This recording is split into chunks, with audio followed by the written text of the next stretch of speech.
We're gonna get skinnies put on this. Takes a little while, but we'll get her done. Okay, so we got one fat tire off, as you can see. Got the skinny sitting there, but I'll take you guys over to the other building, kind of show you what got going on. We are moving them back and forth, as you can see, with the forklift. But once we get into this building over here, the rock gets kind of loose, and that forklift does not have pneumatic tires on it, so it gets stuck fairly easily. So what we're having to do is move them around with the excavator, which is all right because we can get a little bit more precise with that. I got a bigger rope lifting them up, so you can see set it there. Yeah, we can go ahead and take it since we're here. And then you can see, cut the tire there, moving it with that, so.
Just as simple as that. As you can see, move it over with the bucket, toss the rope in there, take it over there, and then once we get the other tires, we'll get it strapped down. That way nothing falls, so.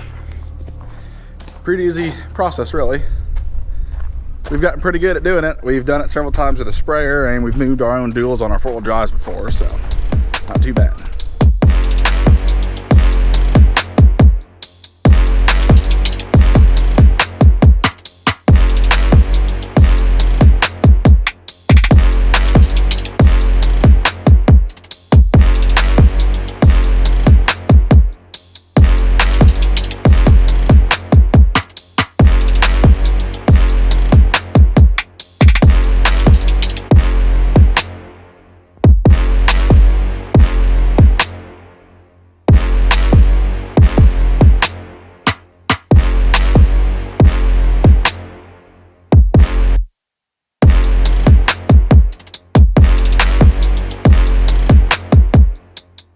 You guys can see we got that done pretty quickly. I'll show you what we got going on underneath here.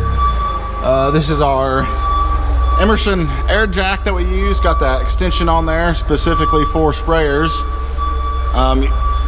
You shove it up underneath here, put it on this cut piece like so,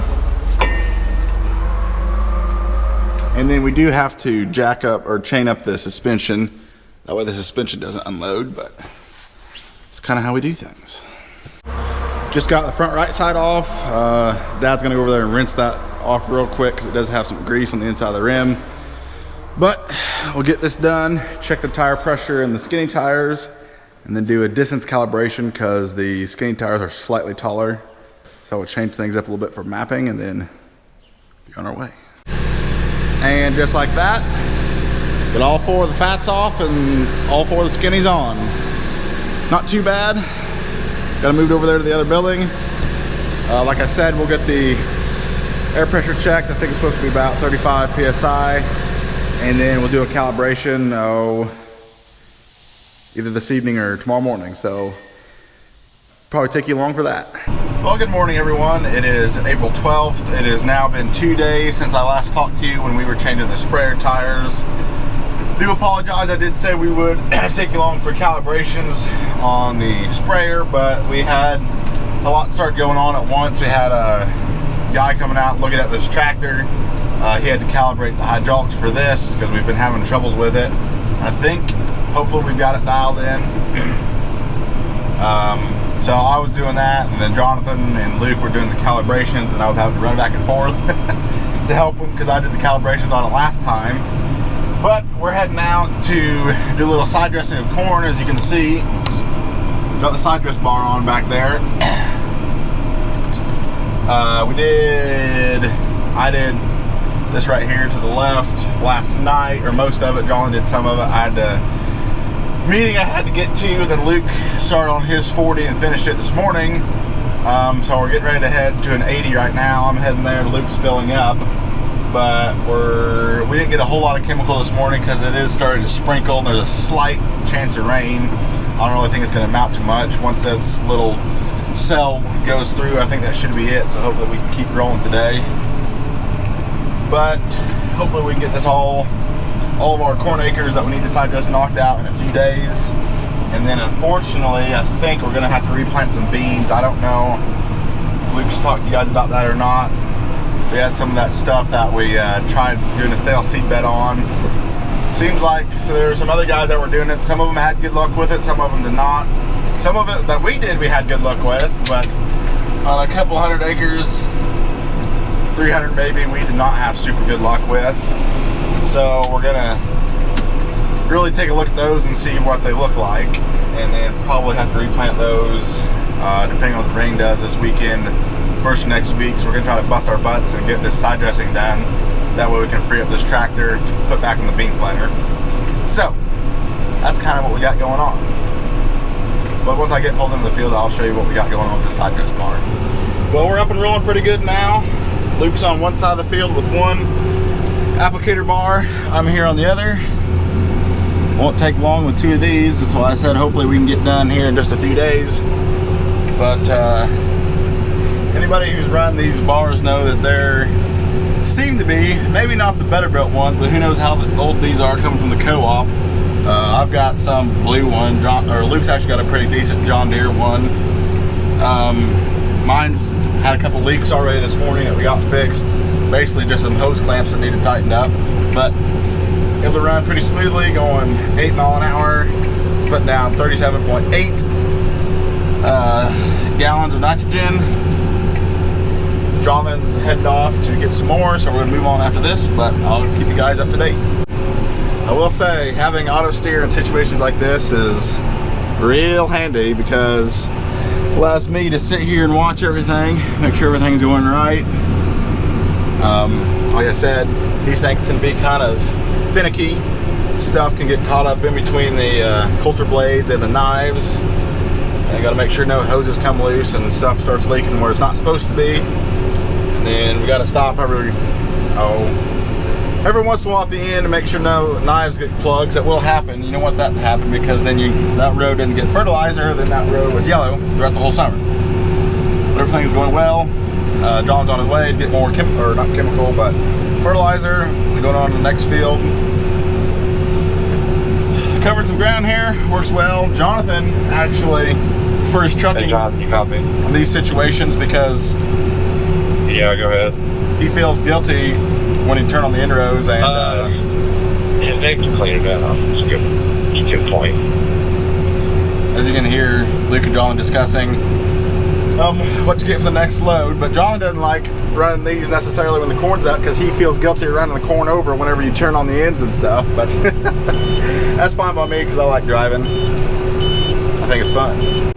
And you'd be surprised actually, especially when the corn is smaller like this, how much will actually come back after you've run it over, turn on the ends and whatnot. And a lot of times it just looks really, really bad when you first do it. You're like, man, that's got to hurt my yield. But you wait a few weeks and it's almost like you've never been there, especially with these 32% bars. Their knives don't hardly disturb any soil, so you can actually, if you're going on a curve or whatever, you have a hard time backing in a corner or something and you're going against your rows, it might take out a plant or two per knife, but that's about it. So it works out really well. We like it. Safer than anhydrous, easier than anhydrous. You can do more acres per fill than anhydrous, but anhydrous is cheaper. But we like this. We've run it for several years, so quite nice. Pretty humid out today, cloudy, but starting to feel like Illinois summer. On the road to the next one, I emptied out and got all that I could in that field, and Luke's going to be able to finish it up. His tank is 400 gallons more than mine, which does make it handy. Wish mine was a little bigger, but that's all right. Just going a couple miles down the road here to another 77. Jonathan's sitting there waiting for us in the tanker, and it's about lunchtime, so maybe Dad will be waiting there and we'll go get something to eat. Can't miss lunch. Shoo! Check out this spread. Shout out to Meg. Get going here. Sorry, forgot to film the filling process. Sometimes I get ahead of myself and just forget to grab the camera, but oh well. I got the intros done in a couple rounds, and Luke got over here and got filled up, so we are rolling on this field now. This is 77 acres, so shouldn't take us too long. Having 2 rigs makes it really nice. Well, we're just waiting here for Jonathan to pull up. We'll have him pull right here in between us here on the road. Luke will back up, fill first, and then pull out of the way. Then I'll fill up, and then we just got to go right down the road. And the end of the T is where we're gonna go next, because it's right along the highway, so we don't want to fill off the highway if possible, just because we get in the way of traffic. So this is the best and safest way, I guess. But John's getting a load of 32 now, so we're waiting on him to get back.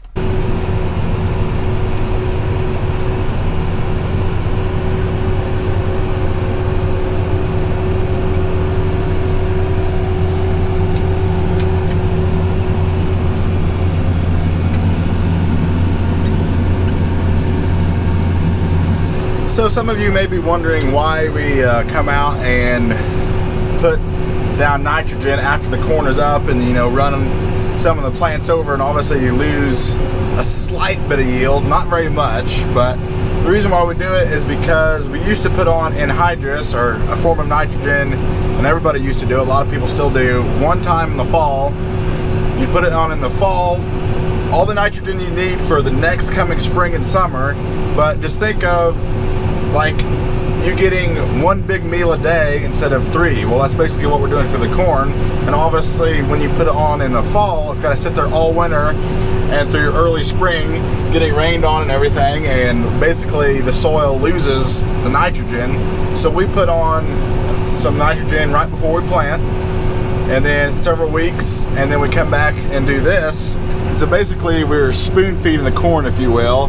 That way it's like you and me getting, normally 3 meals a day compared to 1 big meal, eating at supper time, going to bed and sitting there and not eating until next supper time. You got to do all that work before you eat again.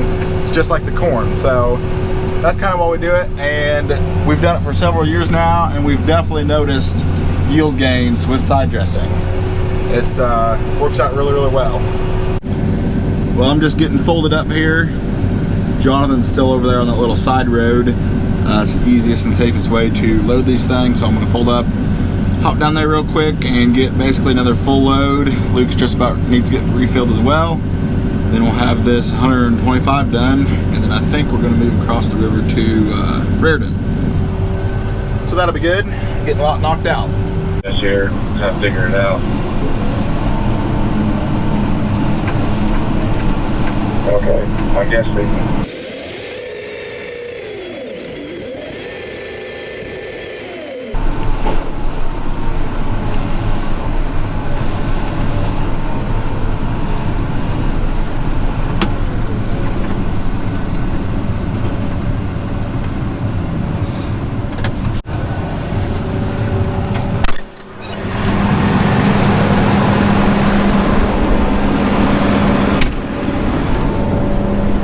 This particular side dress bar only has 2-inch fill, unfortunately, so we have to use an adapter. So as John's putting on there to go from our 3-inch hose to 2-inch. It takes a little longer to fill, but it's not bad. Luke's, he's just coming right there. He does have 3-inch on his, so that makes it nice. So we'll get this filled up and be back at it. And we're rolling again. Got about 40 acres left in this field, so between the two of us, we done it in a jiffy. About out of battery on this camera, unfortunately, did not have a full charge when I started this morning, so sorry about that. But should be able to get done with this and moved in time to keep you guys updated on what's going on. So I will see you hopefully on the road. Well, we made it across the river. 5 o'clock on Route 16 is not very fun. A lot of cars, not a lot of opportunities to pass, but that's all right. I've got this field here, goes on way up back that way, and on the other side of those trees is 255 acres, I believe. 250, 255, something like that. John's on his way to get load. He should be able to get about half of this field, so we'll get about half this done tonight and then continue on tomorrow. We were planning on starting a little bit to the west of here, but it was a little bit wetter. I think Dad said they had 3 or 4 more tenths of rain, which makes a difference even though we're only, I don't know, 2 miles away. But I'm sitting here waiting. Luke's got a little bit so he can run for a few acres. Once Sean gets here, we'll get filled up, but plan on seeing you guys tomorrow. But if not, thanks for tuning in, and I'll see you at the next one. Peace out.